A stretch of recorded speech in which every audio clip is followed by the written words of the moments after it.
A very good evening to all of you. I welcome all of you to this session webinar. Welcome to Soulful Schools, a masterclass on alternative education in collaboration with Helios Educor.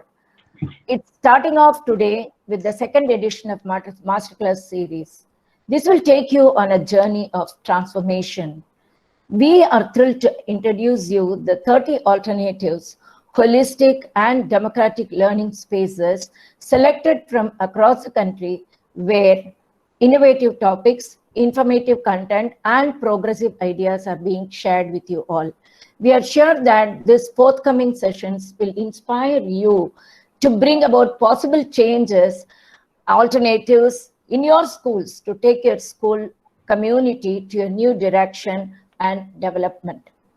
Once again, I, Dr. Meera Subramanian, your moderator, welcome you all for today's session. To briefly introduce myself, okay, I am a lifelong learner and an educationist. I have done my PhD in education, the topic being the professional development of teachers of secondary school in USA and implications to India.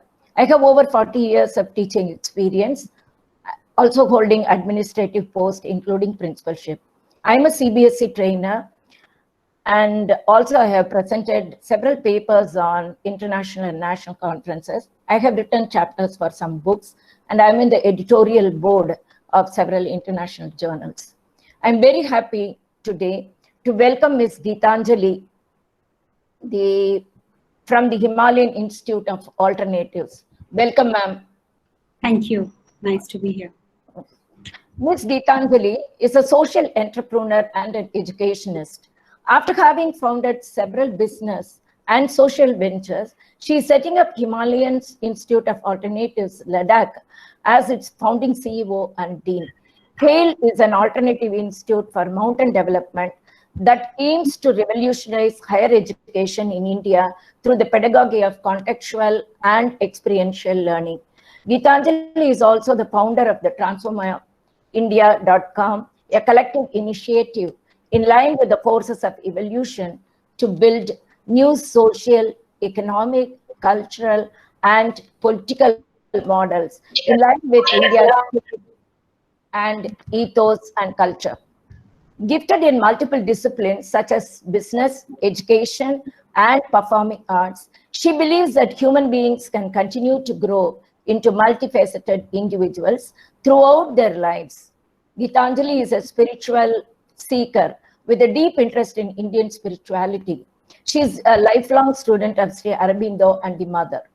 Sanskrit, Vedas, and Upanishads strives to apply her learnings gleaned from these sacred texts to indigenous existing educational frameworks. Today, she's going to talk on the topic Education for Tomorrow, an integral and transpersonal approach. Before I hand over to Ms. Gitanjali, I request all of you to mute your laptops and phones, everything, so that it will be easy for Ms. Gitanjali to take over. Over to Ms. Gitanjali. Thank you, ma'am. Thank you for a very detailed introduction. And good evening, everyone. Pleasure being here with you and sharing my experiences with you in the educational work that we are doing. So before we embark upon any such discussion, an important thing that we need to ask ourselves is, what is the purpose of education? Is it just to acquire some skills for one's livelihood? Is it to develop social awareness towards better citizenship? Is it development of intelligence and character, as Martin Luther King says? Or is it to embark on a journey of self-discovery? So while intuitively we feel that all of the above, is the answer, but when we look around, we find that the education system is more about livelihoods alone. And that too, it's not doing a great job of it, because few years ago, recently, there was a report that about more than 90% of engineers are unemployable. and they have to be put on a on-the-job training, for a year or two before they become employable. So if education is not even doing the livelihood part of it, then what is it that we are missing? How can we create those leaders, that the country needs in each of the fields? What should education be?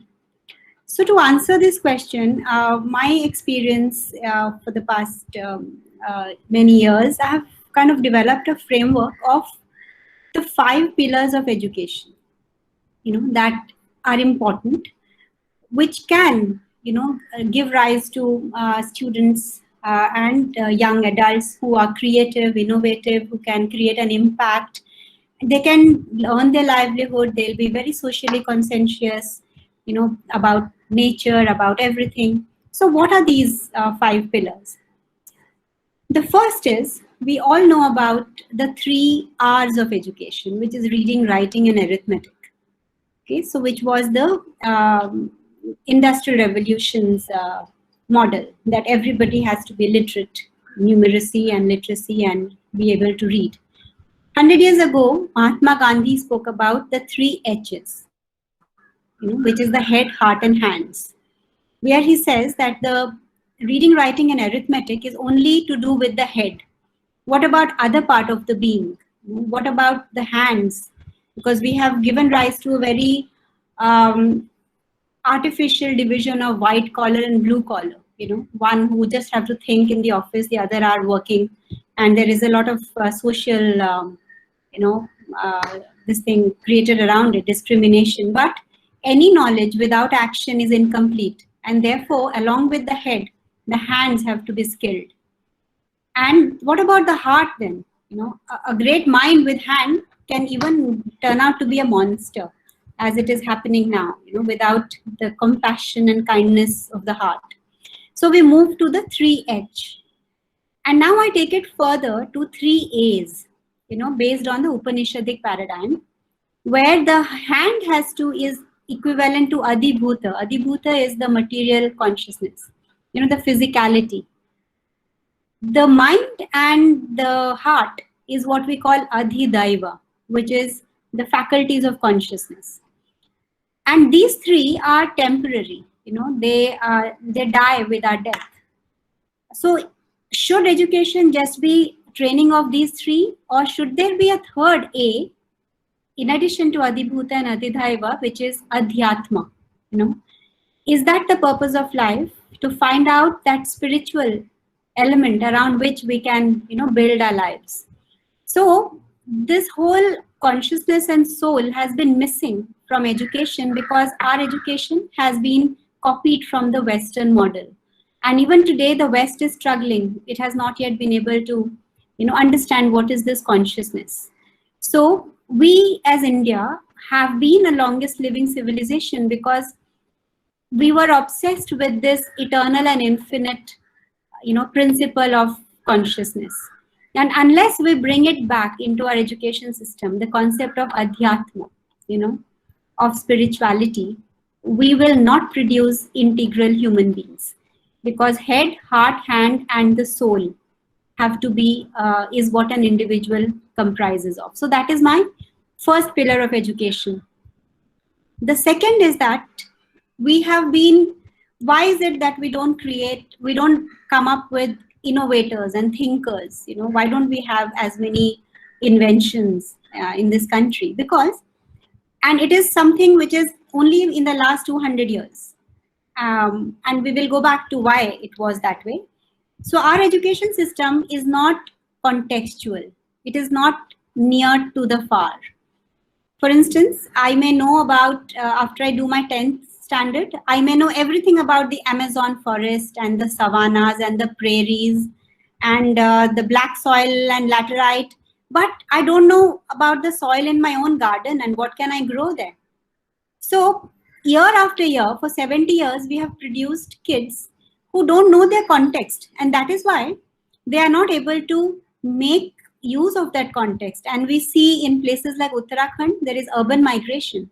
People leaving their beautiful villages, their huge homes, and heading towards Delhi, where they live as refugees without an identity, because their own context, which is so full of biodiversity, so full of minerals, so full of so many opportunities, they have not been taught.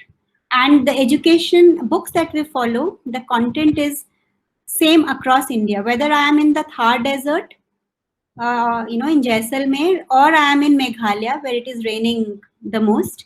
The curriculum is the same. And therefore, how can I be somebody who can work with my context and improve it? Innovation is nothing but improving one's context, solving the problems of one's context. So the second pillar of education is that it has to be contextual, from near to the far. And by this, we don't mean we become parochial or narrow. Because once we have understood one context, we can abstract the learnings and apply it in any context. If I've understood being in Coimbatore or Salem or Delhi about the soil, the climate, the geography, the history, I can apply it to whichever part of the country I go or the world. So that is the second pillar of education. The third pillar of education is that education has to be experiential.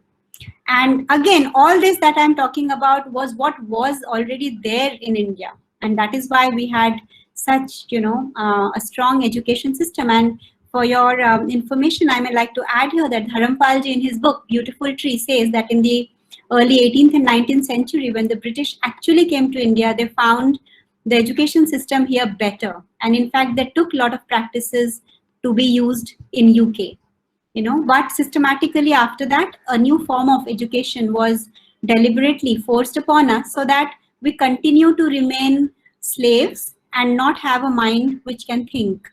And that is why we were cut off from our roots. We only had theoretical knowledge and of not our context. So the third thing is experiential learning.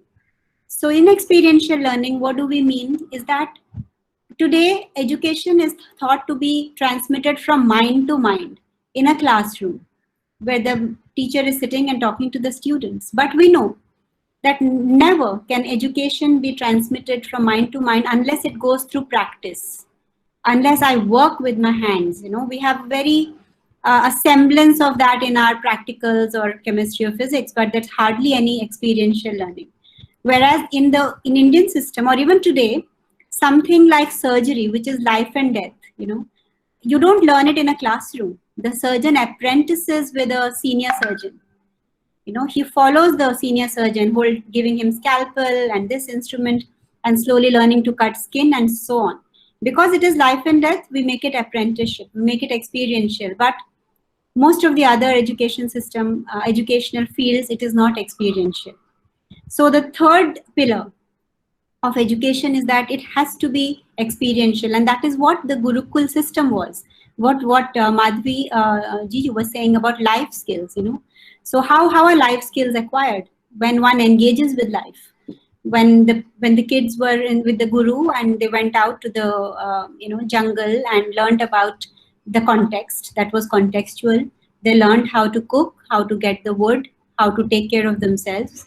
And I think they were 8 to 10 years old when they were asked to go to stay with the guru. And even today we know that the kids who stay in hostels, from class 8 to 12, they learn how to handle their emotions. They learn more life skills. So experiential learning, even something like IIT education, is so much theory.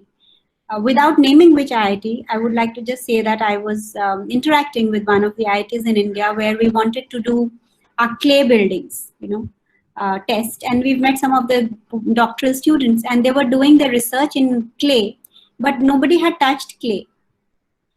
They were just doing literary review of some secondary research and that research and so on. So how do we do it in Ladakh? To give an example of what is contextual and what is experiential, is that let us say we have minus 15 to 20 degrees in winters in Ladakh. And that is a reality. That is a problem of the context. So instead of our students going to Delhi in some architecture school and learning about cement architecture and this monoculture, which has happened everywhere, we in our university teach earth building techniques. Because 70% of India lives in villages, and out of that, around 60% live in mud homes. But even after 70 years of freedom, we have not set up earth architecture schools, because there is a stigma around. Mud houses are considered kacha house and cement houses are pakka houses. But when we went to some of the places in Ladakh and saw the palaces there that have lasted for 1500 years, they were made of mud. Then one begins to ask whether 1500 years, if something existed in mud, open to rain and all the elements, is it still kacha? No, it is not. But so we started to learn, like how they made it and blend it with modern technology. So experiential is also contextual, is also contextual in experience. It is contextual in space and time, of course, but in experience. And that is where indigenous wisdom comes in. If India has survived being a civilization for 10,000 years, there must be some indigenous wisdom that we had, and we lived, sustainably with nature. You would be surprised to know there is no word of sustainability in Hindi or Sanskrit or in any of the Indian languages. Do you know why? Because there was no other way to be. The whole lifestyle was sustainable, so there was no need of coining a word called sustainable. And experiential again brings us to the very important part of mother tongue. So we very proudly say that 123 million people in India speak English, and it is, one of the largest English-speaking countries in the world. But it is only 10% of our 1.3 billion people. Only 10%. And can you understand how much violence we inflict on the 90% of the others who do not know English, because our entire higher education is in English, our courts work in English, everything works in English. And a child, 90% of the children who are born with their mother tongue, and they suddenly after 10th have to study in English. English can be learned as a second or third language, but there has to be a provision for mother tongue, which has to be taught and recovered. One is because the beautiful diversity of our country. Secondly, there are a lot of pithy wisdom on practical things which are there in vernacular idioms and phrases about how to live, about a lot of wisdom is embedded in like Tirukkural in Tamil. After a few generations, if we do not revive mother tongue, we may just lose these precious gems. So experiential is also, teaching in the mother tongue. And I'm happy to tell you at this point that I was advising the Maharashtra government to set up the MIEB, Maharashtra International Education Board. And I was awarded by the Chief Minister at that point of time. And Mr. Prakash Javadekar, who was the Education Minister, was present in that ceremony. And after that, we had a short meeting, and I was asked to tell what we are doing, which is new in Maharashtra International Education Board. And we were actually, that board is being set up in mother tongue. The students would have been taught in Marathi, and second language as Sanskrit, and third language as English. And I'll be happy to share with you that after Prakash Javadekar ji went back, he wrote to me and to share whatever I discussed with him, and this entire thing was sent to him. And I'm happy to see that in NEP, the new education policy, mother tongue till class 8 has been incorporated. It is a very big thing because the whole experiential learning gets a boost because of this. So that is the third pillar of education. The fourth pillar is that what we loosely call higher order thinking skills, but it is not just higher order thinking. If you know Bloom's taxonomy, if I may just share my screen quickly.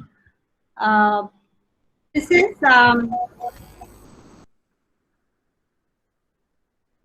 so Bloom designed a taxonomy where he said that a mind goes through these levels of learning.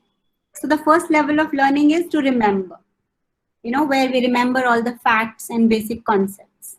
And mostly our education is around remember, where we learn things and then we write an exam.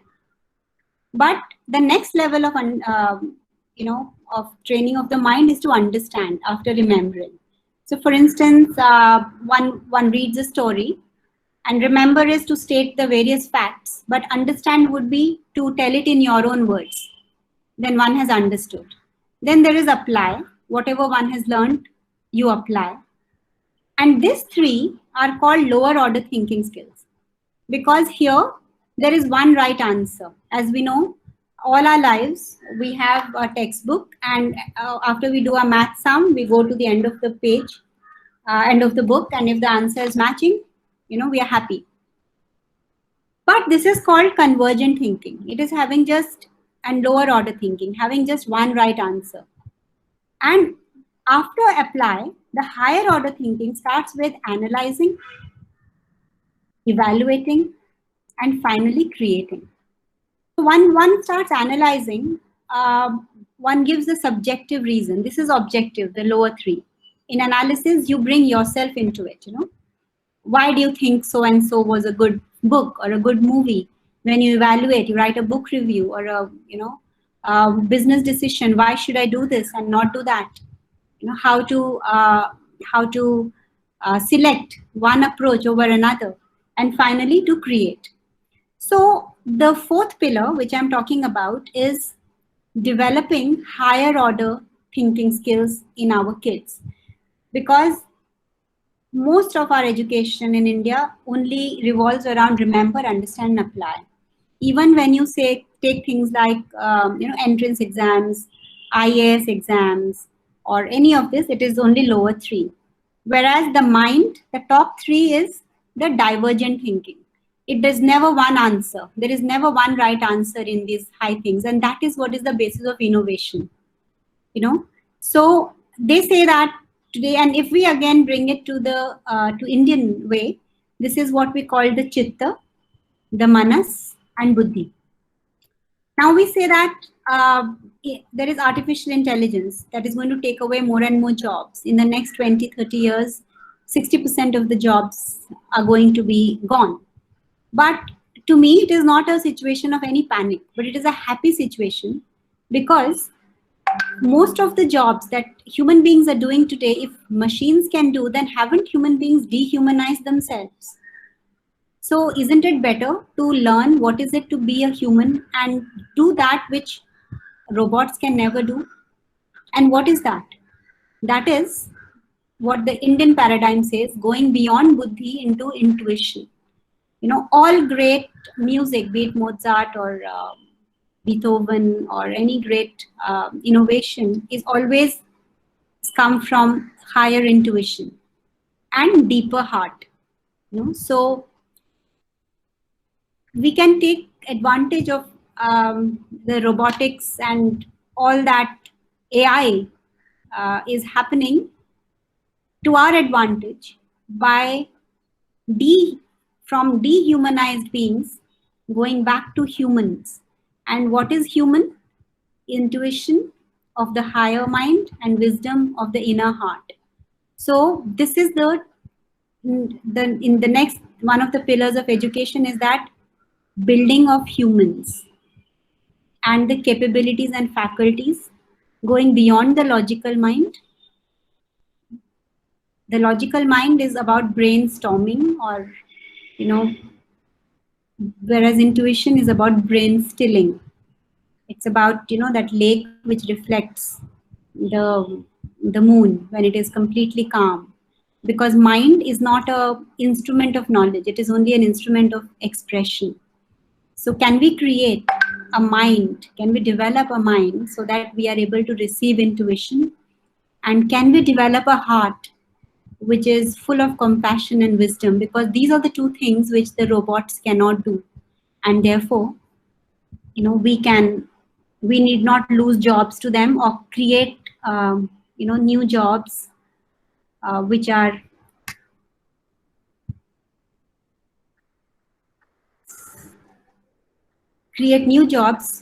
around us humans. Michio Kaku has said, one of the physicists who is also a futurist, that some of the jobs which never will be replaced by machines are creative jobs. And you'll be happy to know that he says teachers' jobs will never be taken away.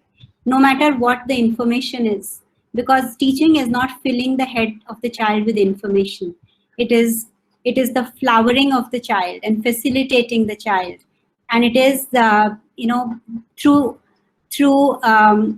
in not influencing or instructing, but by example. The teacher shows the child how to be, and that can never be replaced by information and machines.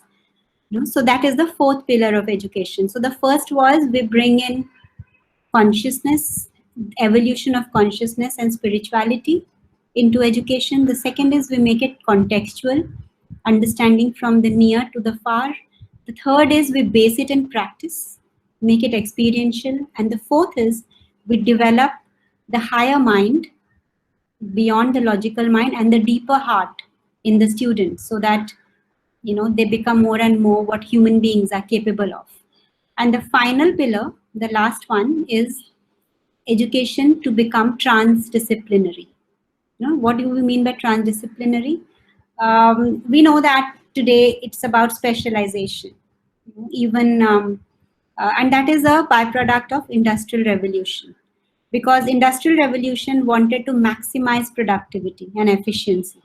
So they did not want human beings to waste the machinery's time by learning new skills and all of that, because they just wanted that human beings do one thing very well, so that the entire, the factory line can be made efficient.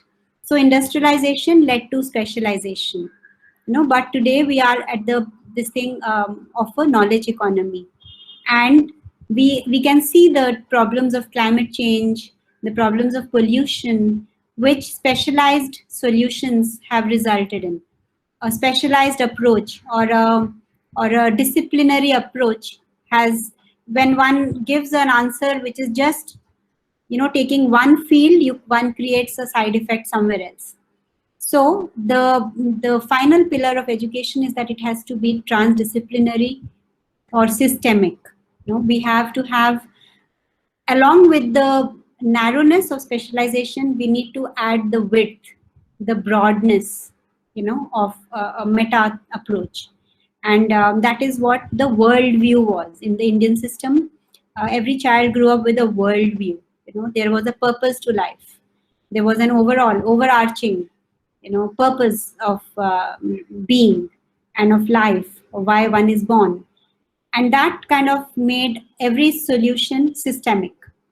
So I would not just think of increasing my productivity in spite of, releasing fumes in the environment, because I also understood as a systemic thinker that I'm part of this environment, and if I did that, I'm, not completely being productive, because I'm spoiling the whole air and making life not worth living. And if you look at it today, if I have to understand who I am, I do not have where I can go and learn that in higher education, because my anatomy and physiology is being taught in medicine, what constitutes my physical being. My psychology is in Bachelor of Arts or Master of Arts. Psychology is a subject of humanities. Neurosciences, how I think, is in the Bachelor of Science. What am I a product of? My history is again humanities. What is my philosophy of life? What makes me is humanities. So how can I know completely who am I? Because I am being studied by so many specialists who can't sit in the same room and talk to each other. I mean, forget a medical guy speaking to a psychologist. Within medicine, modern medicine and Ayurvedic and homeopathic people can't sit and talk about a problem together. So if myself I am not able to understand, and because it has been divided into so many specialities, then how can I understand this whole nature, all the problems of nature, where I am only studying geology and I do not know climatology? So in Himalayan Institute of Alternatives, we bring all these 5 pillars together, and I'll give you just quickly, how much time do I have? I'll take 2-3 minutes, 2 examples of how we bring all this together.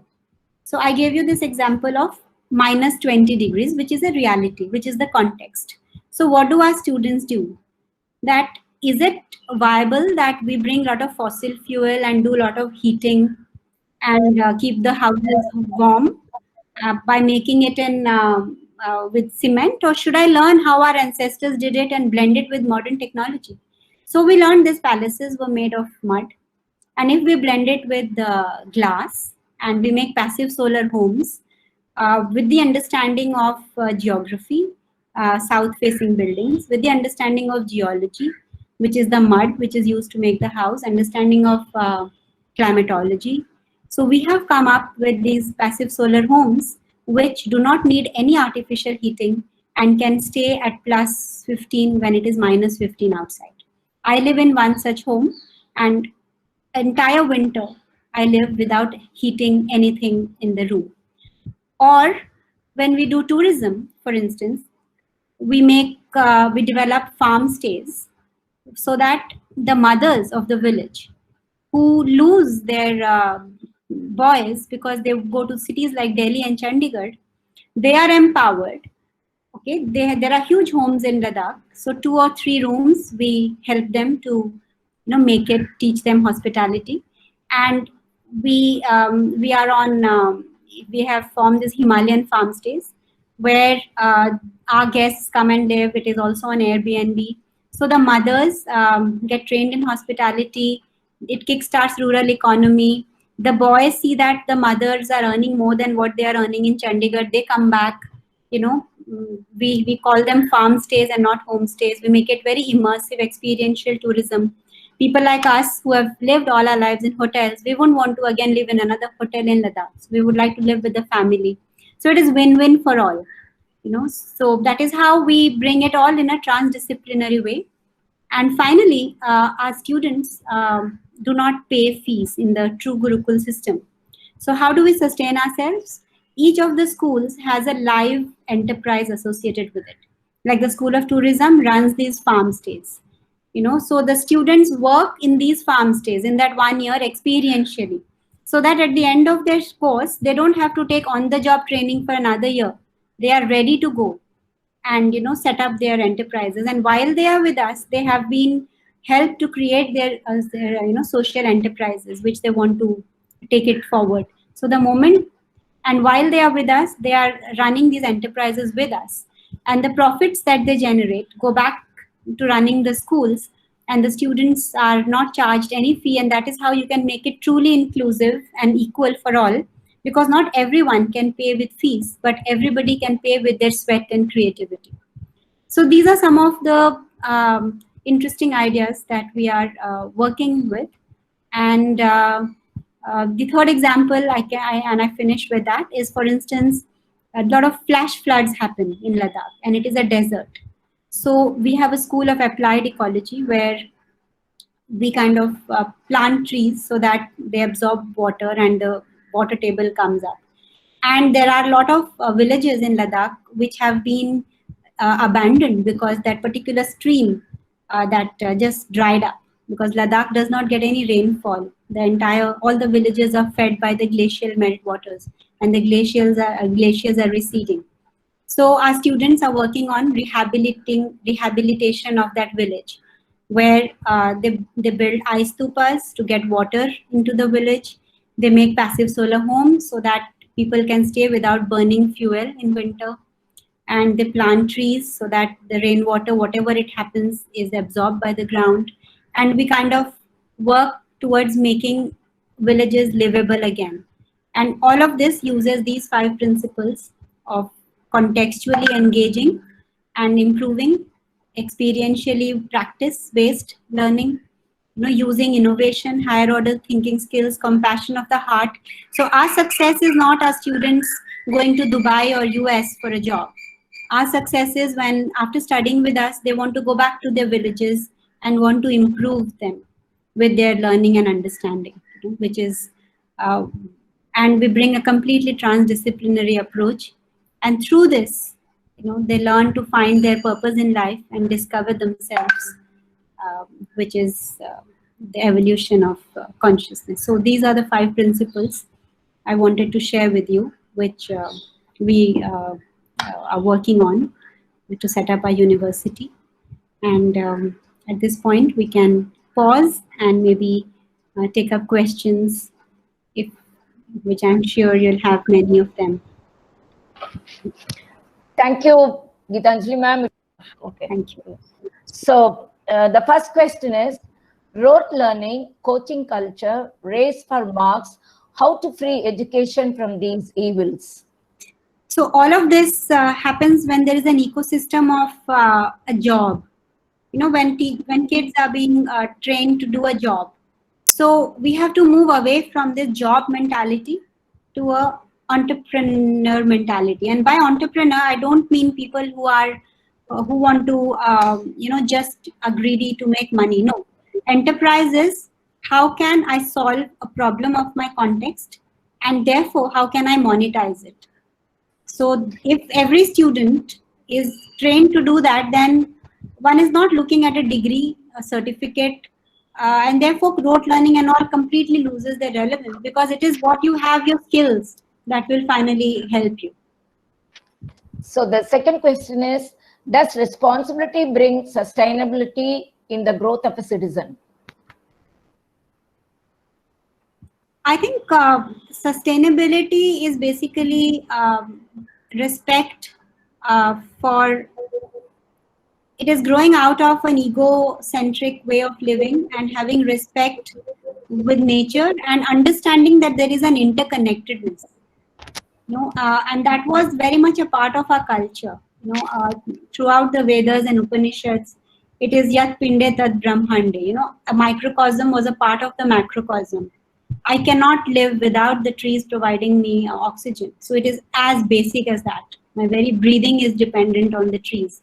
So this understanding, if it comes, then responsibility, sustainability, everything comes. That cutting off from our roots and being cut off from this understanding of interconnectedness is the whole issue which we have to deal with here. The third question is, within the confines of an urban setup, how can we bring the students closer to natural living? So I can give you my example. Like I was in Chennai before I moved to Ladakh, and I have a son. So Chennai is as urban as it can get. So every year we used to go for a trek in the Himalayas and live in tents and completely in nature. See the young kids who have the bags and they walk for kilometers to reach their school. So everything true learning can only happen when it is experiential. So as much as we can, expose the students to real life, because every urban setup in India, you go 20 kilometers, there is a village. So please take the kids there, and let them live there. And let us not do too much of spoon feeding to the kids.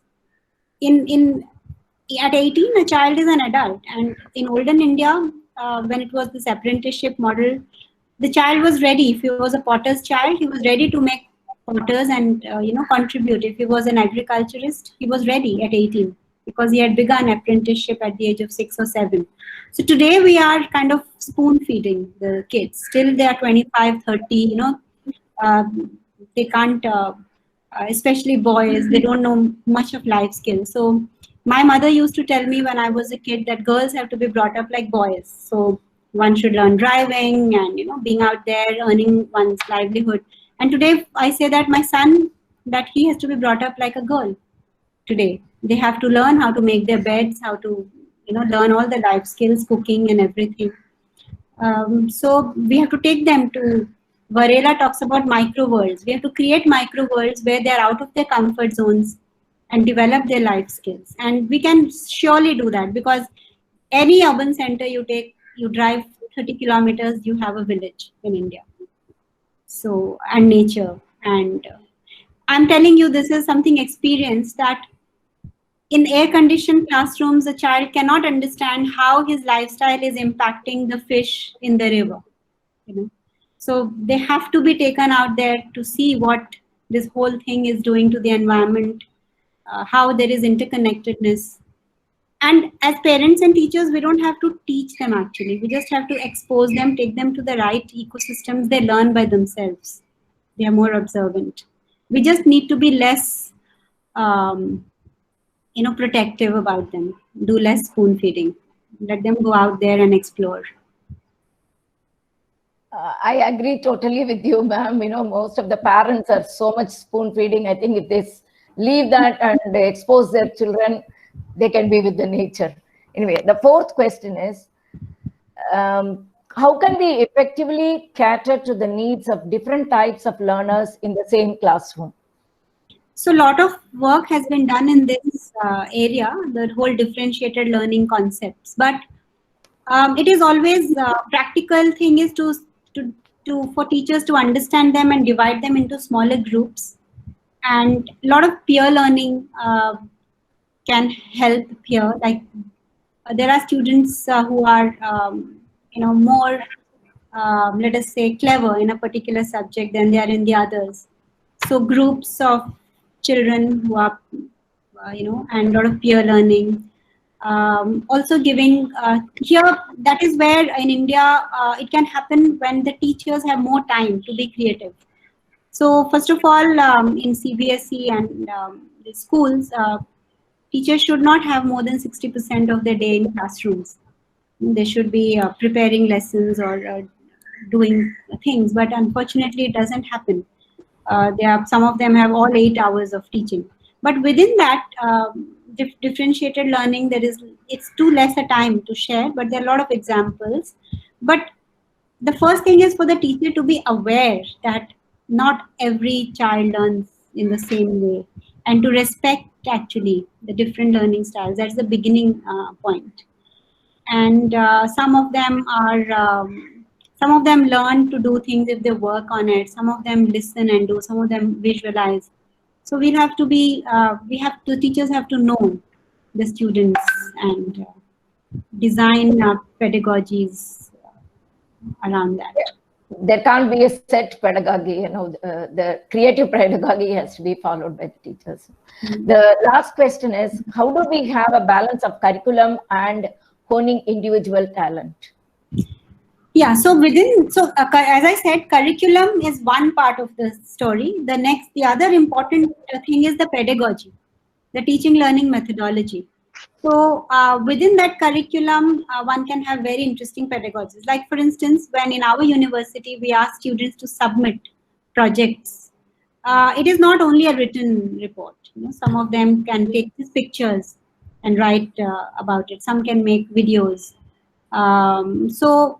They find it very interesting. So I think it all starts with the teachers, basically.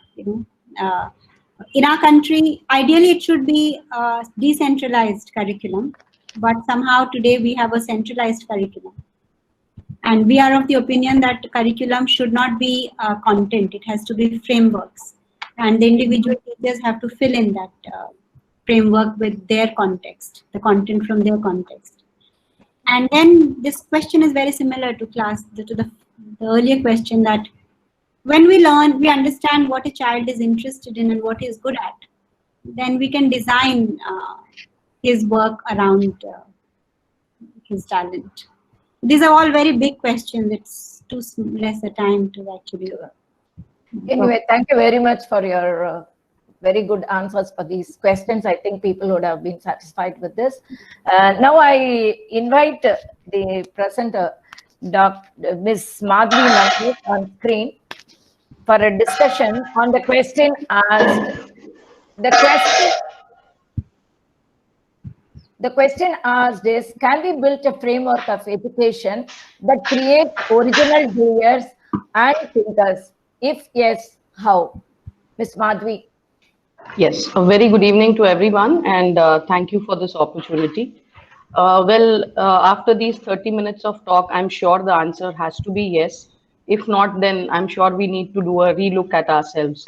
So, ma'am, what I feel personally is, although you've covered most of the things in this, mainly what we need to do is we have to devote time, and for devoting time to the children, we need to have a lower class strength where I am able to have a one-on-one interaction with every child. So as you said that we are creating human beings. So to create a human being, we have to be able to reach out to them and treat them as a human being. So unless I am able to give that much time and attention, will I really be able to connect to that child? So that is where I feel we could start. Do you think that is the right way or the right way to begin, ma'am? Yes, yes, Gitanjali? definitely. I think, Ms. Gitanjali, that's what everyone feels now. Where is the way? Where do we start?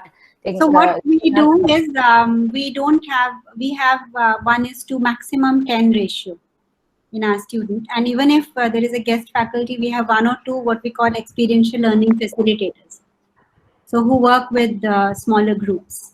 So the content can be delivered to 20, let's say, and content is only 30% of our pedagogy. 70% is learning by doing, being in the field. And there we have these facilitators who work with smaller groups. I agree completely with you, Madhvi, that we have to have smaller groups if we really have to bring in practice-based learning. Right. And ma'am, another thing that struck me is that somehow the environment that we create in the regular schools is full of a lot of stress of different kinds, where, you know, we have the academic stress, the stress of the syllabus, and I'm talking about stress on both the children as well as the teachers. You know, there is this constant rush. How many marks, how many lessons, how many periods? And I mean, in all of this, somehow the entire purpose of the exercise of teaching or learning is somewhere lost, and you know, there are just reasons left for learning. So Yeah, yeah. so one thing we have to have in our universities is that the intake of our universities, the methodology has to change.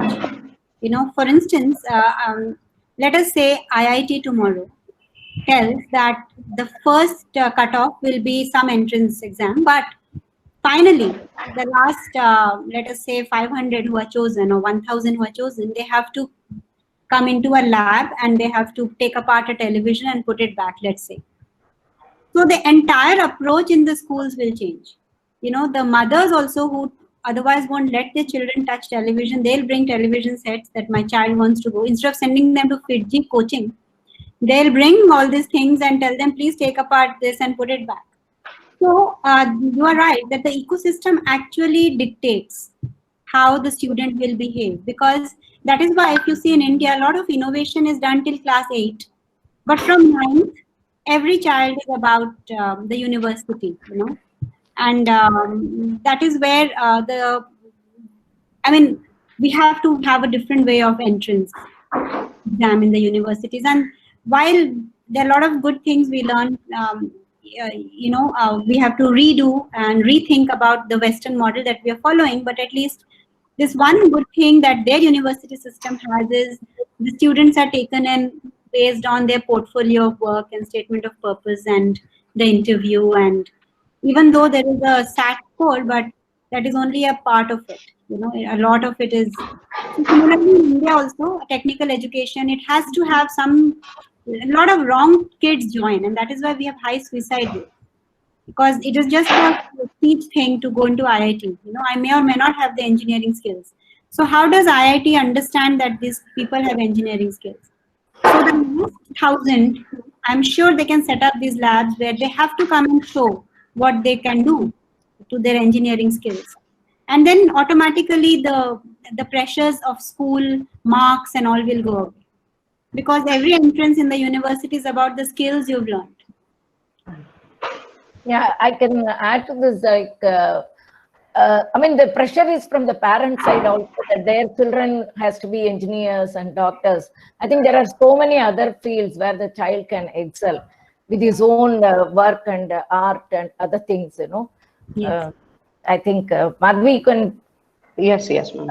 Ma'am, and you know, probably somewhere I feel that the platform that we are giving them to express, is it sufficient? Is it wide enough for them to be able to openly express? Like, as just ma'am mentioned, you know, I may not be interested in engineering, but then I am entering it. But did I have a place where I could say that I do not want to do it? Or what do I really want to do? Or forget that, even what I, you know, think about something. Are we really creating an environment where they can openly react to the stimuli that they have?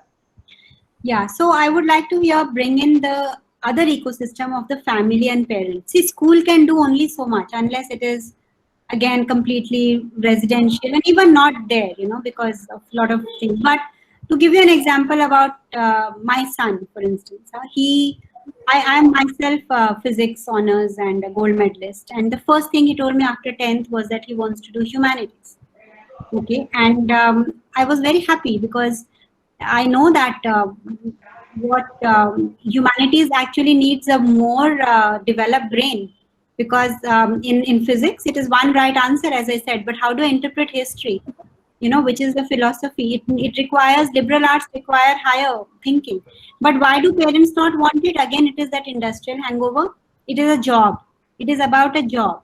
Here you do not have a job if you're doing and then in class 11 he told me that I want to do drama. I want to write scripts, and he's joined NYU, and he has taken drama and philosophy. And he always tells me that it is all only because I was very supportive. I did not have, so schools can only do so much. My appeal is to the parents that please trust your children.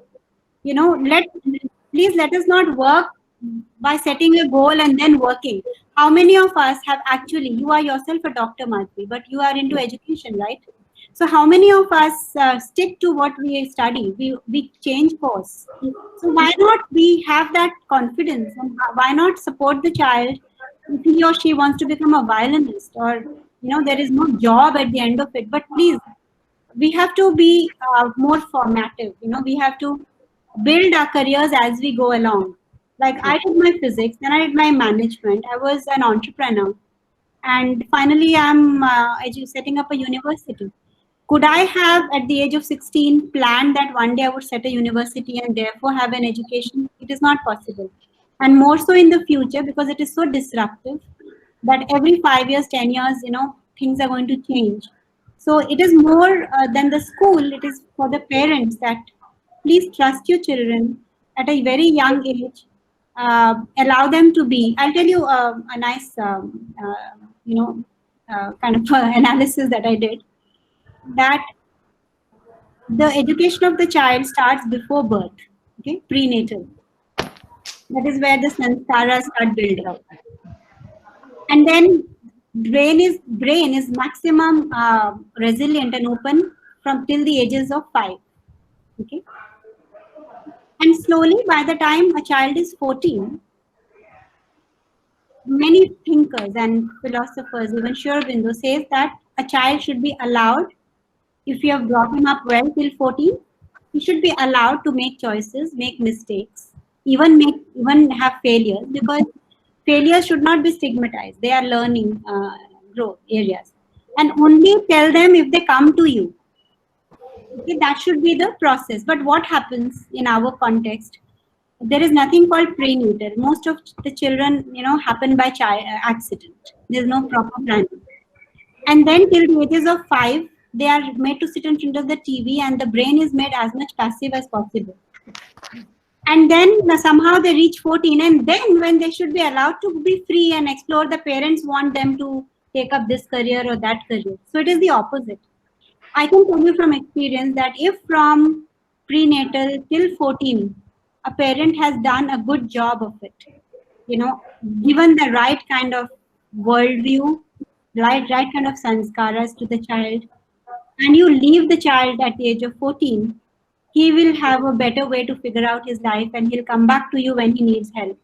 But he would definitely make a success of his life, because by that time he has been freely allowed to explore many things, do what he wants to do. And we these days know that in every field people can shine. It is not like 30 years ago when you could only be an engineer or doctor. So this, more than the children, it is the parents who have to do this unlearning and allowing the kids to be, actually. Okay. Any more things to discuss, Madhvi? I think it's endless, ma'am, if we keep it on. But I guess this tries to do justice to most of the things that offhand that come to mind. So Thank I think you so much, ma'am. As educators and school leaders, one thing we can do is also have as many workshops for parents. Absolutely, ma'am. And because I think parents who are at our age, we grew up with a certain middle class, upbringing, and we had this job, and security was very important. and that is why engineering and medicine. But now, after this whole generation has done well, the kids are not about livelihood anymore. The kids are more about impact. They want to do something worthwhile, but that parents pull them back. I know of a kid who's brilliant in mathematics, but his father just wouldn't let him do pure maths, and he's being asked to do engineering elsewhere. Whereas all the ideas of applied sciences, engineering and all, have their roots in pure maths. So we may be potentially losing a Ramanuja somewhere, by trying to thrust engineering on him. Yeah, I can share with you, like my son is excellent in mathematics, and he scored 10% in ICSE board exams, 10th standard. We all told him, why don't you join something to do with maths? He said, no, I want to become a doctor and I'm going to do that. That's a subject which he scores very less, always science. And when he took 11th and 12th, biology was the least marks he was getting. He said, somehow I'll do my medical. Then he joined CMC Vellore, and now he's a transplant surgeon. And so, I mean, leave them to their own choice. I think whatever maybe the marks is not the end of everything. They will come up, I feel so. That's what it is. So, yeah. So I think we are coming to the end of the session. And if I may just add one little thing, which is a practical thing, is after 10th, if parents arrange for some internships, So, for instance, if a child may hate biology, but he may love to become a surgeon. And sometimes the dislike for a subject may preempt a profession. So, as a professional, it's a very different life compared to what the studies that lead you there. So, if they're exposed to the end thing, and that can happen in through the right internships, then marks should not be the indicator of even one's skills or one's interest, actually. So I think we have learned a lot from you, Geeta ma'am, like, the 5 things about how we are doing it in your institute and the university. I think all the teachers and whoever are their principals should take this as a note and do it in your own. I know, I mean, I understand in many of the schools, it's 60 students in one class. It's very difficult, but in whatever small way, even if you do 1%, 2% to improve the life of the children, I think we can have a greater India. With this note, I thank everyone of you. Meera ma'am. Yes. Meera ma'am. Yes. I just wanted to have one small question for Gitanjali ma'am. Yes, it is very inspiring and really, I mean, it's kind of, very thoughtful. I'm sure I'm going to remember this and apply this. Ma'am, what is your feedback or what is your take on the recent national education policy? So any policy. There are many words connected. So any policy, the recent national education. So any policy is as good as its implementation. Okay, that is the number one. So there are many good ideas, but I hope that the designers have understood those terms and have and know how to implement it. So there are a lot of positive things, like as I said, mother tongue is one very big. It's a revolution, in terms of that. And then there is this flexibility now being offered between arts and sciences. Earlier you couldn't combine subjects, but now there is you can combine vocational and academic, arts and sciences, and so on. And that makes it very multidisciplinary and holistic. And there is a lot of talk about life skills. There's talk about formative assessment, not just the summative. It is talking about a lot of teacher training as the heart of the process. It is talking about so it is definitely a lot of improvement over the past policy, which was designed in 1986, 35 years ago. But it has to be also implemented well. Okay. Yeah. Meera ma'am, Yeah, hi. with This is Ganesh here. yeah. Can I also ask a question to Gitanjali ma'am? I think you can put your questions to her directly later because we are running out of time. Okay. Maybe this last one now we can take Mr. Ganesh, the last one, and I would request Oh, yeah, Pankaj thanks. to. So, okay, I'm going exactly to the opposite of not asking your commentary on NEP 2020, but at least my understanding is there are certain cultural taboos prevalent more in rural areas. Since you're working and in the rural areas, how are you tackling this? Because I feel at the cultural level, at the rural level, certain taboos have to be taken off. So, how are you addressing this?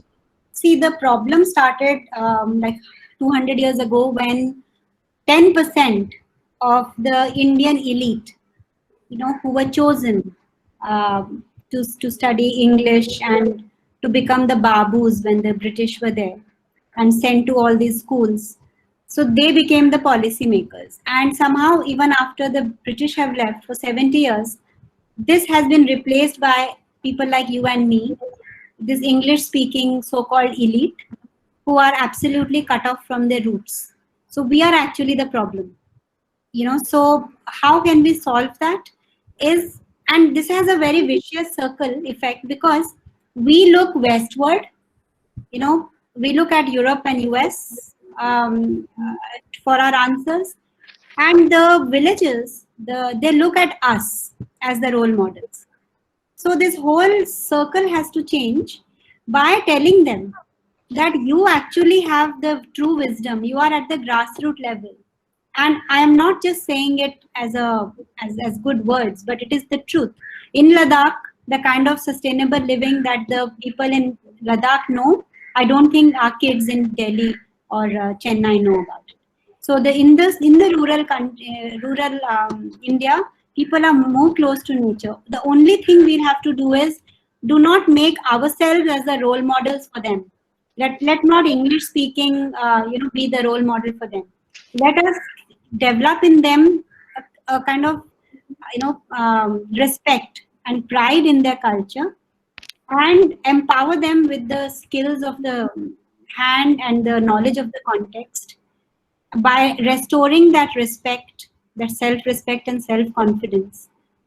And that is the best we can do for them. They will, what goes by the name of jugaad, if that is fueled and that is supported, you have millions of innovations waiting in rural India to come out. But the minds have to be decolonized. Yeah. Thank you. Great answer. Thank you. Thanks a lot. So with this, we come to the end of the session. And I thank all the listeners who are listening very patiently. And we have taken so many things from Ms. Gitanjali. 1% of it, if you implement in your schools, that will make a very big difference. We start from the small and it makes a lot of difference. Thank you once again. And looking forward to seeing you all in the coming sessions. Thank you, ma'am. And please, the organizers may share my email ID with everybody. Be happy to stay in touch and share ideas. Thank you so much, ma'am. Thank you. Bye. Bye.